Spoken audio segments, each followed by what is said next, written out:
Does your clay look like this, but you want your clay to look like this?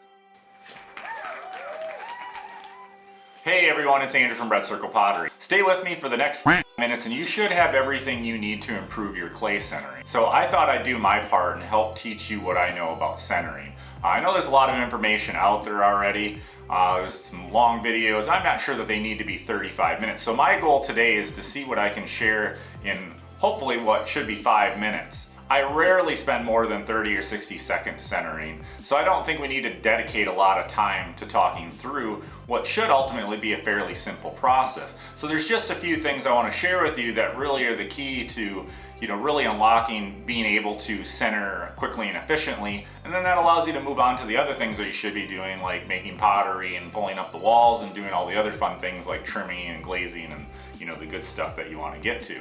So what I'm going to say next is probably going to annoy some of you, but ultimately pottery is 10% instruction and 90% practice. So if things just aren't coming the way that perhaps you think they should, make sure you're putting in the practice. I tell most of the students that I teach that if you're having trouble, make 100 of those and tell me if you're still having a problem. But wait, before you guys skewer me in the comments or click off the video, stay with me. We are going to talk about hand placement and all the things that are necessary to make sure that you can get your piece centered and you can move on to the next things.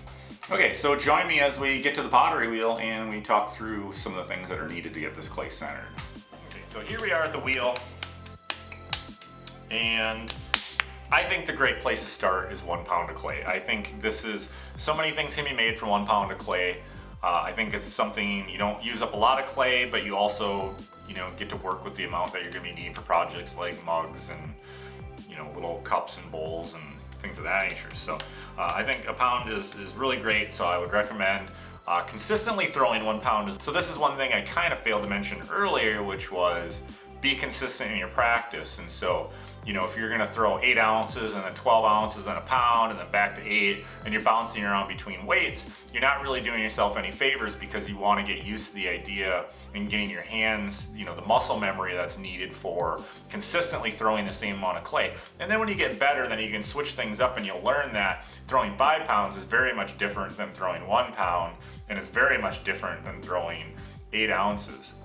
And so you'll play around with different weights and you'll get used to what that means. And so when we're learning to center clay, there's really 3 things. We're working with force, we're working with stability, and we're working with both hands together. And really our whole body together is really the key to success. So we want to get ourselves set up for success. You want to start to as close to the center as possible. And now we're going to move into actually throwing. So I want my body to be stable. If our body's not stable, then the clay is going to push us around. So when I look at my hands, I usually show new students, look at what my hands are doing together. You can see very clearly that the clay on my right hand is very different than the clay on my left hand. What I want is my left hand guiding into my right hand. And we want to go through a process of what's called coning up and coning down. So I've essentially kind of coned down, I'm flattening it out, and I'm pushing the clay into my right hand.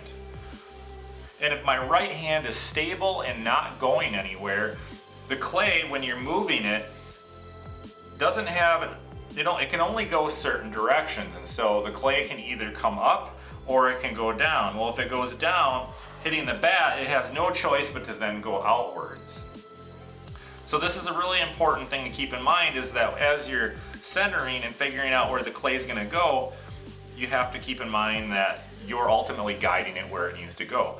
So now that I've gone downwards, now I want to come upwards. So what I'm going to do is compress inwards. And as I compress inwards, the clay has no choice, because if I push this way and I push this way, it can't go down, it has to come up.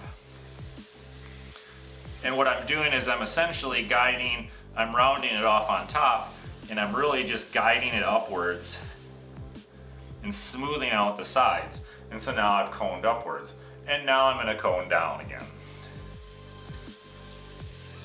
And you can see that as I cone down, I've flattened out the top and I'm flattening out the sides. And we can do this a little bit faster.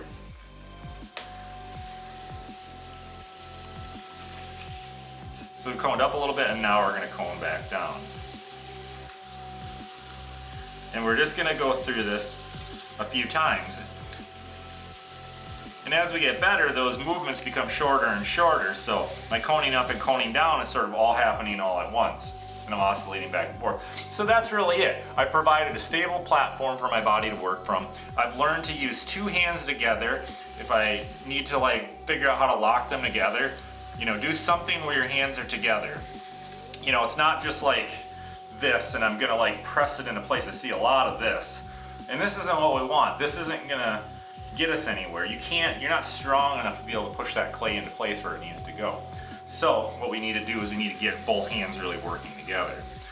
And that's how we do this. And then if you get, another wobble coming back out, if my hands are just like this, I'm not producing enough force to get the clay to where it needs to go. I need to really get down. I need to really squeeze it into place. And now the clay has no choice but to go where my hands are, and it will fit between my hands, and so therefore it's centered. And then now I'm just kind of pressing a little bit here and I'm guiding here. And that's it. That's how we center clay. It's really not a mystery. It's not a huge effort. It's something that's done relatively quickly once you get the hang of it. And in most cases, I would say you're probably not providing enough force. The most common beginner mistake is back to that point about they're just kind of like, we're just gonna press it into place like this. And that ain't gonna work. You need to muscle it into place. And you need to be forcing it where you want it to go. And that's it. And that's how you center clay. So if you have any comments or questions or things that you'd like to see, please let me know in the comments. Leave a like, and just let us know what you think. Hopefully this is helpful, and until next time, enjoy.